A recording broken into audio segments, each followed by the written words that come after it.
Greetings, my fellow Americans. I am the Bass Mind. That is a Black American spiritual superstar. And I'm coming to you with a message as a Black American descendant of slavery. And today we want to talk about two Black American superheroes who passed and were buried recently.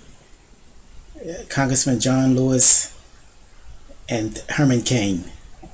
This is a tale of two heroes. Now, Congressman Lewis is a spiritual leader also. Some of us may not know he had a seminary degree. He was a Baptist minister. Went to a traditional black college. Happened to be a fraternity brother of mine, Phi Beta Sigma. And in his day, he was considered a militant liberal.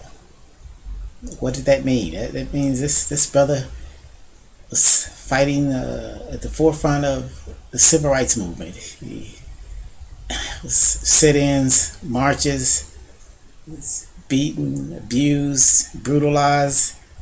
He went through it all. Bus rides to bring about a change in the nation that he loves dearly, alongside Martin Luther King, a preeminent leader. This was John Lewis, and he fought to create a new America, a different America. And Brother Herman Cain was 6 years later. And the world he experienced, the world he lived in, represented a change that John L. Lewis had fought for. He was able to go to a traditional black college, Morehouse. He went into the corporate world. He's a tremendous performer, tremendous achievement. Became a CEO of a major U.S. corporation. And ultimately took his leadership into politics, to social change also. Two tremendous cultural icons. Preeminent leaders, and they were on two different sides of the spectrum. One was a liberal militant for his time. The other was a conservative who believed in the hard work, the effort will allow us to succeed and move forward and have a tremendous impact on our communities. One was a Democrat, one was a Republican. We're diverse people. Unlike what we've heard recently, we don't all think and act and believe the same thing. No, we don't. We're diverse. And these two leaders, these two cultural icons had a tremendous impact on America. Just unbelievable, the stands that Congressman Lewis took over his tenure in the U.S. Congress, and it's amazing what Herman Cain was able to achieve as a business leader, with all of the discrimination and bias that he had to overcome to be in the roles that he achieved. He became a political advisor, economic advisor to presidential candidates, presented himself as a presidential candidate himself. It's just amazing what these two brothers achieved in order to fulfill their true potential. Despite the divergence of the politics that they present, we have to acknowledge who they were and what they were able to accomplish, and how different this is today in our society when we look at heroes. Because we have a problem accepting ourselves as heroes. We have a problem accepting our own achievement. Unfortunately, we come from a situation where Massa was able to tell us who our heroes were. He was able to tell us who our leaders were. He was able to tell us who we could support and who we could not support. So it was a difficult process for us, a difficult process to get to a point to where we can elevate our own leaders, our own heroes, where we can choose to be our own icons. Every culture has its heroes. Every people on the planet has its heroes. It's the people that they raise up and say they're good for us. They've been good for us. America has heroes. But there's a mentality out here now that's saying tear down America's heroes. Tear down these people we looked up to. They weren't perfect. They were evil. They were wrong. They made bad decisions. That's the same mentality that doesn't want to acknowledge the greatness of America, the greatness of what we can represent, not only to our people, what we can do for our people, but what we can represent to the whole world. We want to tear down statues of our history. I have a problem with somebody tearing down a statue of General Lee, the Confederate general. This is a man who spent 30 years in the U.S. Army, life on the line for his country. This country had a dispute. Some states went one way and some states went the other way. We fought a civil war where hundreds of thousands of lives were lost. And the North prevailed. Now, we supposed to just tell all of the people in the South and all of the descendants of the South that you're no longer Americans? I thought we came back together and continued on with this country and fought 2 wars together. 2 world wars together. A lot of descendants of these Confederates lost their lives in the jungle of Vietnam. Were they supposed to be less Americans? Okay. So we got to be cautious and careful about revising history to fit what we're trying to achieve. We don't need to do that. We don't need to revise history to appreciate who we are and where we're coming from. And for blacks in particular, we've had a long troubled history in this country of oppression and discrimination. But God intends it that way. He intends for us to go through whatever we have to in order to be what we are able to be. In other words, let's think about a woman with a child. All of the pain that occurs in that womb, all the things that she goes with. Now, if women just came to a point and said, childbirth is too painful, I just can't endure that, we wouldn't have survived for thousands of years on this planet. But the birth of that new life, the potential of that new life, the magnificence of that new life eases the memory of that pain, and mankind goes on with it. So I'm saying, as Black Americans, descendants of slavery, we need to stop getting caught up in the focus on the pain and suffering that we've endured to be who we are, if it's going to keep us from appreciating who we are, appreciating what we've accomplished, appreciating what we are able to achieve. This nation needs spiritual leadership. This nation needs us to realize our true potential of what we can offer and what we can provide to this nation. We can't lead if we focused on our victimization. We can't lead if we can't recognize the human American sex stories that exist among our people. We can't lead. One of the key factors to this that I want to stress is we've got to present ourselves to our communities, to our families, and to our nation as someone willing to come up with solutions for our society. Solutions. Now, there are people saying that the solution is reparations. Give black people thousands of dollars and that will solve the problem. That will make up for what has happened. Is that a fact? Is that true? We know that we are orientated to consume. That's what we do best. That's all that we know. So if the government really handed out $50,000 to every identifiable Black American, unfortunately, in about 18 months to 3 years max, we'd have a nation full of broke black folks. Okay, broke, because we would just recycle that money, and we'd be very frustrated, very disillusioned. We need more. We want more. So, what is the solution? The solution is to not only exalt, lift up our own leadership, our own heroes, but to begin to channel resources in a way that allows us to participate on a different level in America and rebuild our potential in America. In other words, what are we lacking from the time we walked into freedom from slavery?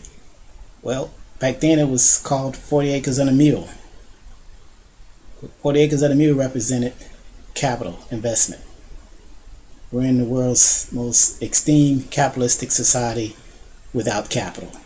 Yes, we have income. We work hard. We've always worked hard. We are unable to invest in our potential. We aren't able to utilize capital to uplift ourselves in a manner to where we can make the full contribution of our skill set. And we're skilled. We're diversely skilled. That last hired, first fired philosophy that we've had to endure means that we haven't had the ability to sit in one job for 20, 30 years as a people. Most of the time we have to do whatever we can, however we can, to get by. So we've had exposure to a lot of different ways to succeed, a lot of different ways to pay bills and feed our families. We have skills, we have potential, we have capability. But systematically, we've been denied the right to participate in America's prosperity because we have lacked capital. But let's finish this with an appreciation of who we are and what we've achieved. As I said, that baby that's born is just so vital, so vibrant, that it eases the pain. Well, look at what we've produced. Who are we? You look at a Denzel and Samuel, just prototypes of professional achievement and competence. It's just unbelievable. They just have an impact on the entire world just by being so good and so diligent professionally with what they do. How about Oprah and Whoopi Goldberg and Oprah Winfrey? I mean, two black women with very humble beginnings, very humble pattern to succeed, but world-renowned icons of dignity and leadership and expression. It's just, how can we tell our Creator that we appreciate who we are if we can't get over how we got to be who we are? Political leadership that Jesse Jackson displayed. Okay, it came out of a civil rights movement. Was always focused on economic parity, economic growth and development in amongst his people. It took his message to the American people. Competed in all 50 states and had a tremendous showing. And another person right there in Chicago, Minister Louis Farrakhan. How can black people have a problem with Farrakhan when he spent his entire adult life trying to uplift the consciousness of his people, part of a movement that has taught us self-reliance and how to go out and work and identify who we are and what we're capable of. These are our heroes, but are we really focused on how much who they are and what they've achieved and how we got to be who they are? We've been in entertainment for years, and we have so many stories of all these brilliant performers, entertainers who had very little to show for it at the back end of their careers. But not with Kanye West and Sean Combs. I mean, these are guys, young brothers that went into the entertainment industry, performed, did well, but were able to shift their attention and their abilities and their skills into the business arena, and both are either billionaires or approaching it. That's just unbelievable achievement, unbelievable examples of who we are as a people. Smokey Robinson, Stevie Wonder. Smokey is one of the preeminent poets of all generations. In addition to being a skilled performer and musician, and Stevie Wonder grew up in the spotlight, gave everything he had to entertain and provide enjoyment and upliftment for us. Went political and created a national holiday for another eminent black leader. I mean, just so many stories that we could focus on, so many stories that we could be a part of, that we can gain inspiration to know that we should be and can do more than what we're presently contributing to the welfare of this country. How about the sciences? It's Ben Carson and Neil Tyson, DeGracio Tyson. I mean, eminent scientists. Just took it to a whole new level in their fields. Carson has been able to come from science, and he's now in a government official dealing with national housing. No background for it. Just being able to transfer and say, this is what I can do for my country, because this is who I am, what I'm capable of doing. And I'll go back to two self-help proponents, Booker T. Washington and Elijah Muhammad. Elijah Muhammad had a spirituality, a spiritual message, but he was also the preeminent black nationalist. He had a black nationalist movement that not only uplifted our consciousness as a people, as a unified group of people within America, but it's affected all aspects of America's social outlet, social consciousness. Just one man with an elementary school education was able to achieve this. And we know that just how much Booker T did to demonstrate to us that if we go out and work and provide and be steadfast, we would change the perception of whites about who we are and what we're capable of doing. There's so many examples, but the message that I'm bringing forth is that we all have these American heroes in our families. We all have these American heroes in our lives. We don't need anyone to come and tell us who we should hold as a leader, who we should look up to from our community. I think it's atrocious, and I resent they've given us Kamala Harris as a black woman that we should all be looking up to and vote for. She has her good attributes. She's extremely professional. She's a woman of success. I respect that. She's made it all the way up to a presidential ticket. That's something to admire and commend. But don't try to tell me that she's a black hero. We have our black heroes. We have enough of them, and we're creating more of them each day. We don't need someone to come in and tell us that this is our hero because they've approved of her or they have an agenda, that she serves for them. No.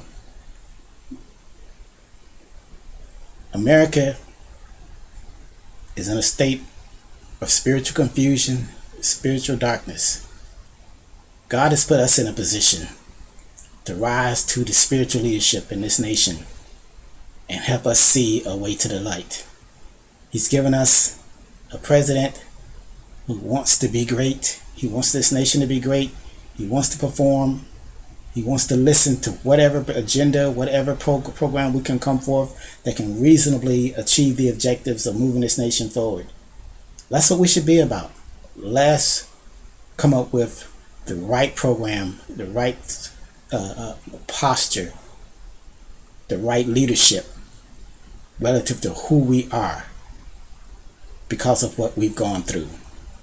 This is a blessing that we have, that we are who we are, and we don't want to miss the opportunity to work with the leadership in this country to optimize our ability to provide direction and guidance.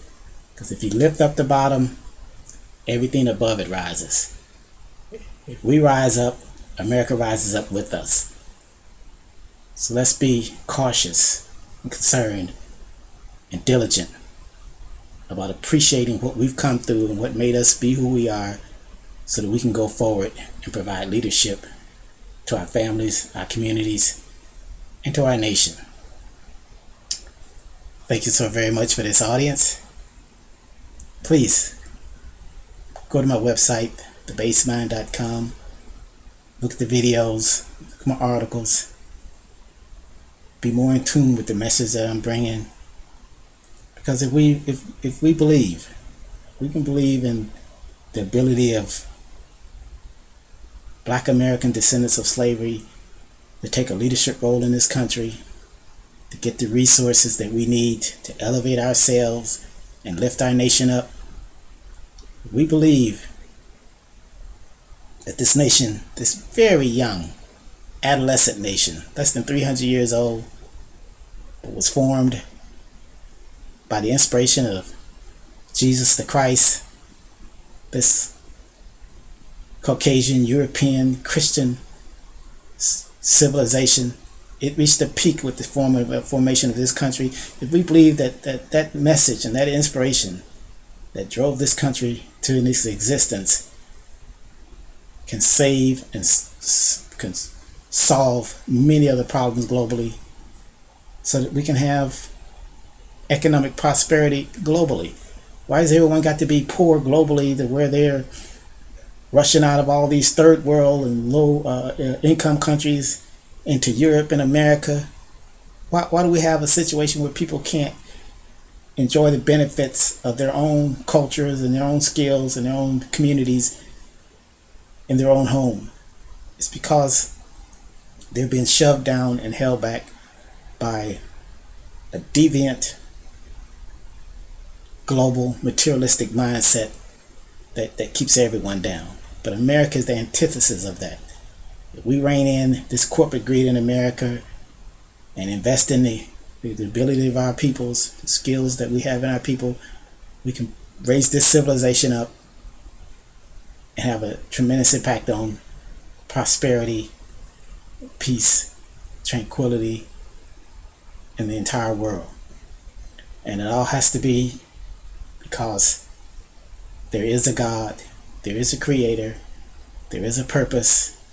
And if we tune into that, to our spirituality, we can find the direction, we can find the insight, and we can take advantage of the guidance to make this country, make this world more godlike in everything that it does and says.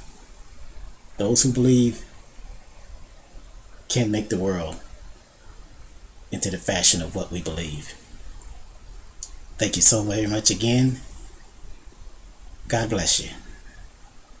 God bless America, and God bless the believers. Take care, America.